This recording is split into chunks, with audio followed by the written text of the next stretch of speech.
Back, everybody. I know everybody's we're dying to get in to our gardens and get things planted, and we always talk a lot about the vegetable garden. Well, today we're going to talk about growing fruits here in Iowa, and we have Diana Cochran joining us from Iowa State University. She's with the ISU Extension, and she's also an assistant professor. Welcome. Well, thank you. So Thanks for having tell me. us a little bit about just how you got into specializing in the fruits. You know, for me, it was, I kind of fell in love with plants at an early age and really enjoyed, you know, horticulture is the art and science of growing plants. And so that just kind of led me down a path. And then I kind of got more into the, you know, interested in more of the production side. Okay. And so, yeah, I just, you know, what's better than being able to eat what you grow? So I love hearing that, but I think here in Iowa we always think soybeans, we think corn. So we get thrown into that vegetable category. We want to celebrate fruits because it is possible to grow some wonderful fruits here in the great state of Iowa, correct? It is. Yeah, we grow a lot of fruit crops. The only thing that, you know, we have to be, you know, aware of is the winter low temperatures. Right. And so it's just, you know, making sure that you're not going out and you know, purchasing a tropical fruit and thinking it's going to survive. On a commercial side, it's a little, we're a little bit more kind of grouped in a box, I'd say, because there's certain cultivars and certain crops that we know are tried and true, that are consistent production annually. Where, you know, if you're planting a few different crops, you have a little bit more variety you can choose from, because you have little microclimates around your house that you can, you know, work with. And so in terms of fruit crops, we have a lot of small fruit trees and large fruit trees, and some of the small fruits, so strawberries, raspberries, blackberries, apple trees, peaches.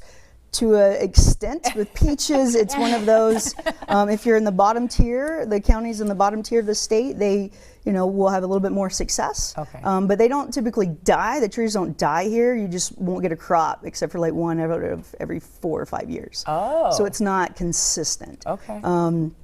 Versus some of our pear trees that are more successful, cherry trees, sour cherries, you know, those kind of crops. Where would you recommend the backyard gardener start? I think, varieties? yeah, I think it's, you know, a matter of, you know, working with what, you know, I like strawberries, right? So I'm going to, I would say, yeah, grow what you like. If you want apple trees, and then go with apple trees. Apple trees, there's a lot more cultivars to choose from. So there's a lot of options that you can go to and pick out some that are going to survive. And you've got, we've got some great examples. Yeah, here. so here, some apple trees planted, basically separating, you know, their cornfield or beans from their actual yard. And so I tell people to, you know, put them into the landscape as well so that they have a use. If you think about your typical landscape, so here we have apple trees, these are trellis. So this is on a commercial scale, but you can incorporate this into your, you know, landscape at your own house by, you know, a design element. So just, you know, bringing it in and thinking about, if you're going to use a shade tree, why not use a fruit tree, an apple tree? If you want to have some kind of element to design, that would, you know, like an espalier, so bringing in like more of a kind of a two-dimensional growing, then you can use some of these dwarfing apples on a trellis and kind of train them up for that purpose. Is there a nutrient benefit? Because you hear farmers going back and forth between soybeans and corn because they want to keep the dirt, you know, nutrients in the dirt. Do apple trees, do they help at all with any nutrients that are in our regular Not typically. fields? They, you know, I mean, because once you plant the apple trees, you're hoping that they're going to be, you know, they're going to survive for, on a commercial scale, you want them to be productive for 20, 25 years, but they survive 50, 60, 70, you know, years plus. And so it's just a matter of, you have to continue to give them fertilizer because it is going to take up, and they're not nitrogen fixing plants. Gotcha. You know, so two different beasts, kind of. So yeah, two different beasts. But again, it's not. We have a lot of, you know, organic matter in our soil, so that also helps on the fruit side, just like it does with the corn and beans or other vegetable crops. Absolutely. Now, something that always surprises me when we talk Iowa is grapes, especially when you're talking our weather. But grapes are something you're seeing all over the place now, with wineries popping up. How are we able to be successful with that? So, you know, it's hybrid grapes are what we're working with. And so, you know, I work a lot with wine grapes, and this is some grapes, a grapevine trained onto a trellis or an arbor.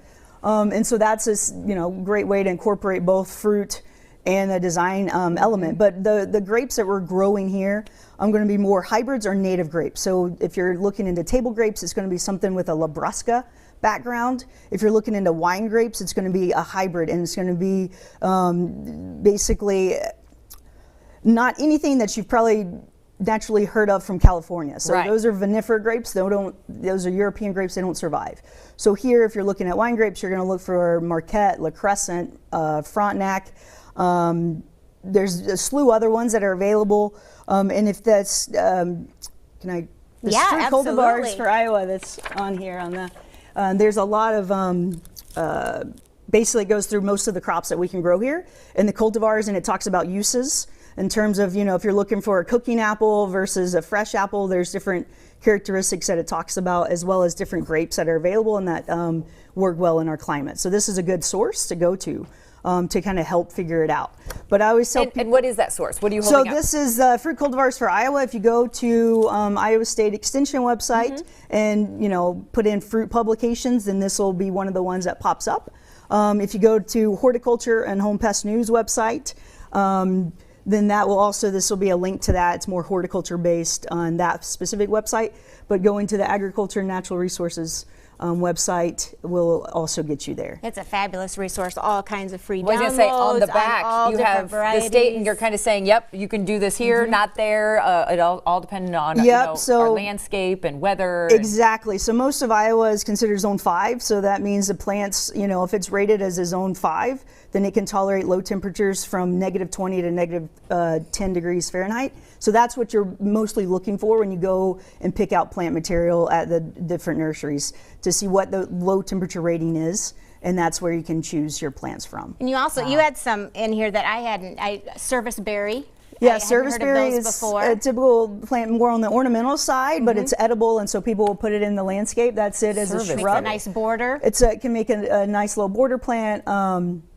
As well as hops, so that was one hops, of the pictures. I hadn't thought about that one either. Yeah, get the beer in there a little bit. Yeah, but it's one of those crops that it grows so fast. Like in 6 weeks to 8 weeks time, it grows 18 feet tall. Wow! So it's a really nice. It's been transposed a little bit, but so it's a really nice plant to plant. And there's a better scale on an arbor again, because you can have that protection from the summer sun. And then it goes dormant in the winter, so then you have the sun coming through. And so it's a nice, plant in that regard, and something that grows really quick. And again, if you're a home brewer, then you might have a brewery. You're knocking on the door. That's right. Wow. And I love the fact that I'm all about an edible landscape, and the fact that you can grow all of these, and they also you can have the design element too. I think people kind of just think, oh, I have to have this orchard and it has to look like this. Well, it doesn't. You can actually make it really work with whatever type of landscaping you're wanting to have around your home. Exactly, and that's where it's like if you want a shade tree, think of a fruit tree. Apple tree. If you want a ground cover, think of strawberries. There's a nice trailing habit, so you can plant that as a ground cover. Shrubs, there's different shrubs like serviceberry. There's brambles. So there's a lot of options. So I always try to get people to think outside the box and what they traditionally think. But whatever you're wanting in that design aspect, just find an equivalent fruit crop. Yeah, and a lot more productive that way. Yeah. Thank you. And like we said, the ISU Extension, you guys are such a fabulous resource. You have so many great classes. If there's anything you want to know or have questions about what types of fruit to grow, what grows well, how to prune them, pretty much everything that you need to know is available to you by going online to the ISU Extension. And I'll just add real quickly that the other thing to pay attention to is depending on what crops you're working with, you may have to have 1 or 2 cultivars. So if in doubt, always plant 2 cultivars so that you have pollination. So that was the other thing that people run into. Apple tree has to have at least 2 cultivars that bloom at the same time in order to have pollination. So if you want fruit, that's so there's a little more to know with growing right. So there's a lot of resources. I just want to make sure that people are aware. You're helping us be successful. Yes. I appreciate that very much. Thank you so much for joining us today. You. Great information. Thank you, Diana. All right.